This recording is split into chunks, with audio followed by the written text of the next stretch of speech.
নমস্কার বন্ধুরা, আমি ঋত্বিক আর আমাদের চ্যানেল ভবিষ্যৎ দৃষ্টিতে সকলকে স্বাগত জানাই। বন্ধুরা, মেষ লগ্নের জাতক জাতিকাদের ক্ষেত্রে রবি যদি লগ্নভাবে অবস্থান করে, অর্থাৎ কিনা যদি রবি এখানে অর্থাৎ মেষ রাশিতে অবস্থান করে, তাহলে সেক্ষেত্রে জাতক বা জাতিকা কি ধরনের ফলাফল লাভ করে থাকে। খুবই ভালো পজিশন। এখানে রবি উচ্চস্থ হয়। অগ্নিতত্ত্বের গ্রহ মিত্র রাশিতে অর্থাৎ মঙ্গলের ঘরে অবস্থান খুব ব্যক্তিত্বশালী বানায়। নেতৃত্ব দেওয়ার ক্ষমতা থাকে। ফাস্ট পেসে কাজ করতে ভালোবাসে। অ্যাগ্রেসিভ অ্যারোগ্যান্ট হয়ে থাকে। উচ্চ রাজকর্মচারী হয়। ফিল্ম ডিরেক্টর, ডক্টর এগুলিও হতে দেখা যায়। তবে এই ধরনের জাতক জাতিকাদের বিরল কেস অর্থাৎ মাথায় টাক থাকে বা চুলের স্বল্পতা লক্ষ্য করা যায়।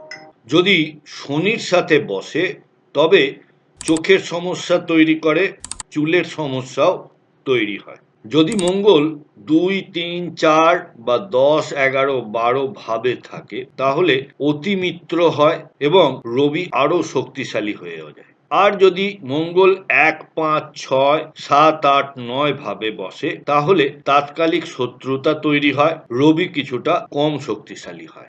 মেষ লগ্নের ক্ষেত্রে রবি যদি দ্বিতীয় ঘর অর্থাৎ বৃষ রাশিতে অবস্থান করে তাহলে সেক্ষেত্রে জাতক বা জাতিকারা কি ধরনের ফলাফল পেয়ে থাকে। এই ঘরটির অধিপতি হলেন শুক্রদেব। তাই রবির এখানে অবস্থান মানে শত্রু গৃহে অবস্থান করা। শুক্র যদি 5, 6, 7, 8, 9 অবস্থান করে তাহলে অতি শত্রু তৈরি হবে।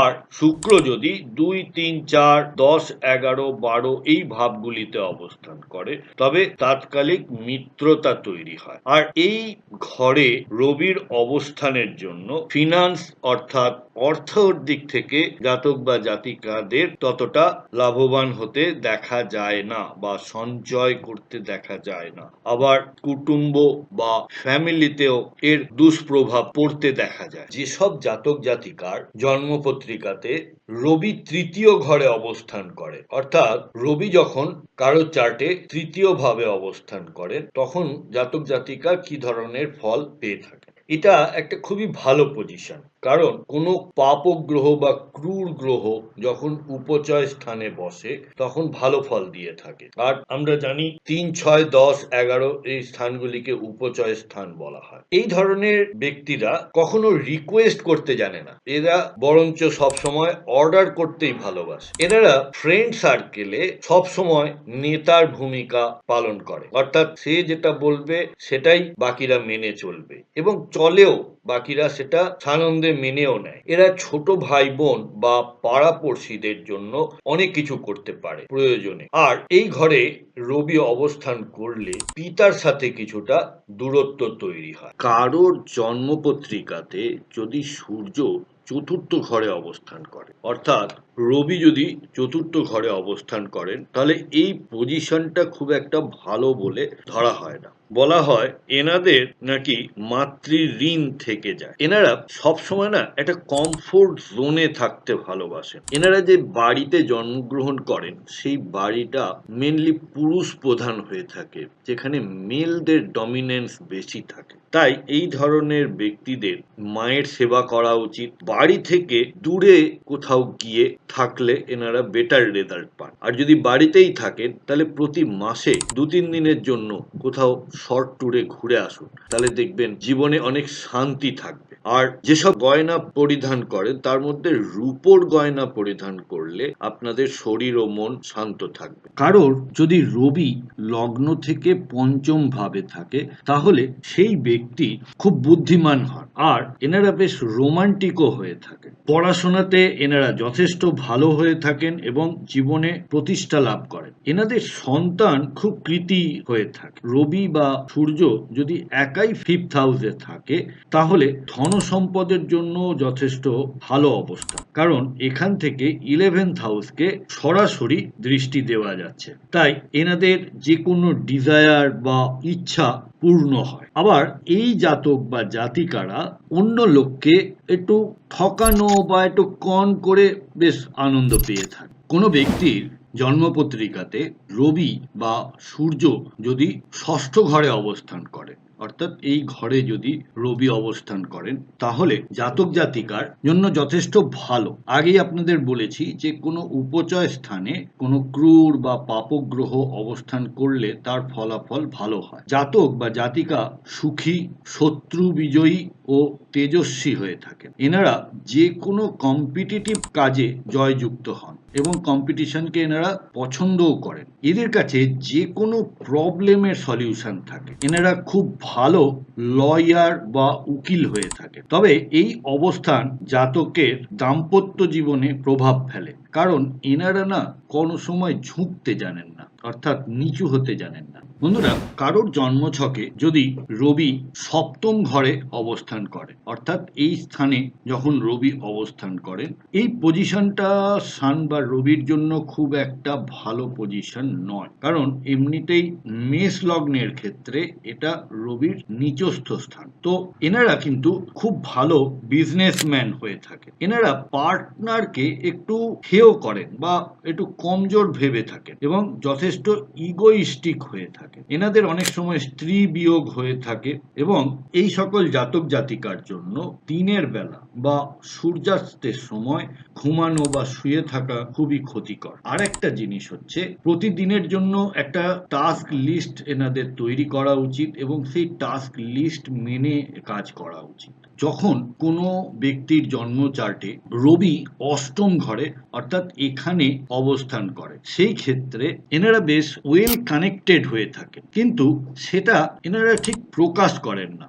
স্বভাবে খুব চঞ্চল প্রকৃতির হন। পড়াশোনার ক্ষেত্রে বাধা আসে। অনেক সময় এদের বিদেশে সেটেল করতে দেখা যায়। চোখের সমস্যা দেখা যায় এবং পরিবারের থেকে বিচ্ছিন্ন হয়ে পরিবারের থেকে দূরে থাকতে দেখা যায়। এরা গোপন কথা এমন ভাবে গোপন রাখতে পারেন যে নিজের খুব কাছের লোকও সেটা জানতে পারে না। খুব প্রাইভেসি পছন্দ করেন এই জাতক বা জাতিকারা। এনাদের বন্ধুর সংখ্যা খুব কম হয় আর এনারা খুব কম লোকের সাথেই মনের কথা শেয়ার করে থাকেন। পজিশনটা মোটের ওপরে খুব একটা ভালো প্লেসমেন্ট নয়। যেসব জাতক বা জাতিকার জন্মপত্রিকাতে রবি নবম ঘরে অবস্থান করেন, অর্থাৎ এই ঘরে রবির অবস্থান হলে এনারা বেশ ধার্মিক প্রকৃতির হয়ে থাকে। এনাদের তীর্থযাত্রা করতে দেখা যায়। ছোট থেকে বাবার সঙ্গ সেভাবে পান না। ছোটবেলাটা বোর্ডিং বা হোস্টেলে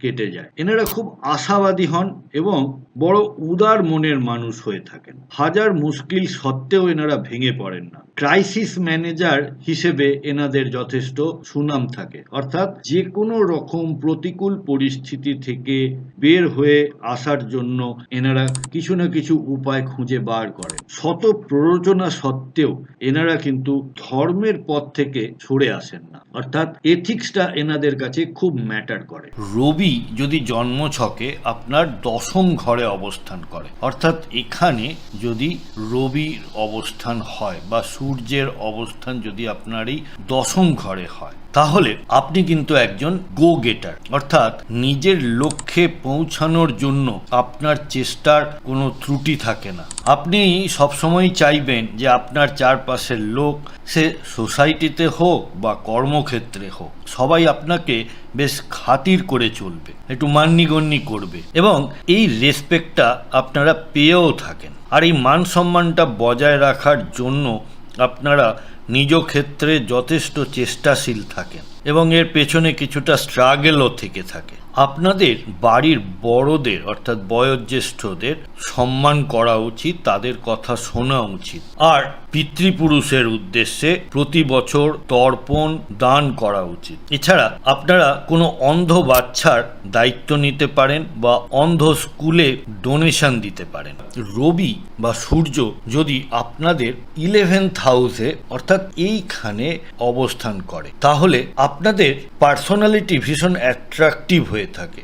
জীবন আরাম ও সুখের হয়। আপনাদের হাতে প্রচুর অর্থ অর্থাৎ টাকা পয়সা থাকে এবং যার ফলে আপনাদের চিন্তা ভাবনাগুলো বেশ বড় ধরনের হয়। আপনাদের অ্যাম্বিশনগুলো বেশ বড় পর্যায়ে হয়ে থাকে। এখানে রবির অবস্থান আপনাকে বন্ধুদের থেকে বা পাঁচপেচি বন্ধুদের থেকে একটু দূরে রাখে, তাই বন্ধুর সংখ্যা আপনাদের খুবই কম হয়। খুব সিলেক্টেড লোকেদের সাথেই আপনারা মনের কথা শেয়ার করে থাকেন এবং তাদের সঙ্গেই ওঠা বসা হয়ে থাকে। আপনাদের কানেকশন বা যোগাযোগ খুব ধনী এবং পাওয়ারফুল লোকেদের সাথে হয়ে থাকে, তবে সন্তানদের সঙ্গে কিছুটা দূরত্ব তৈরি করে এবং যোগাযোগ বা ডেলি যে ইন্টারাকশন সেটা খুব কম থাকে। আপনি সবার কথা শোনেন, কিন্তু কাজ করার সময় কিন্তু নিজের বুদ্ধি বিবেচনা মতো কাজ করেন। আপনারা যত অ্যালকোহল এবং আমিষ অর্থাৎ নন ভেজ থেকে দূরে থাকবেন,